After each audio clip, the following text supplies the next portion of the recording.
Til hamingju með þetta. Takk fyrir. Þetta var háspenna lífsæta. Það má segja. Já.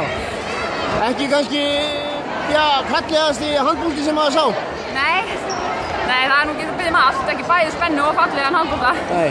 Var svona taugatitringur í leikmanni? Já, auðvitað. Þetta sveiflast fram og aftur og svo einhvern veginn nær maður að halda sjó hann á tímabili.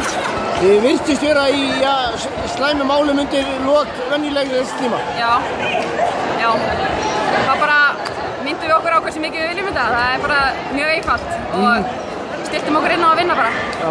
Hvað var rætt í þessar 5 mínútur þar til að beðið var eftir framlengingu?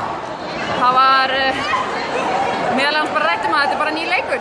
Þetta er bara nýr 10 mínútna leikur og það er bara að gefa sér 100% í hann eins og fyrir leikinn og alla hinna leikina. Gríðarlega jöfn og barátta í þessar rimmu við IBF. Já, þetta er bara hörkugott lið og ekkert síðra en okkar og þær sýndu það í dag og þetta er bara hvernig maður kemur stemdur. Svakalega kaflaskipt, góða varnir kannski á kafla en sóknarleikurinn svona lét í lúra haldi. Já, það er kannski rétt hjá þér. Þetta bæði liðin hafði tekist einmitt svolítið að ógna hinum í vörn sko. Og þá gerist þetta bara, þá verður sóknarleikurinn ekkert betri en þetta. Þið hlýtur að hafa verið létt þannig að rétt undir lokin, þið náðu 2 marka morustu.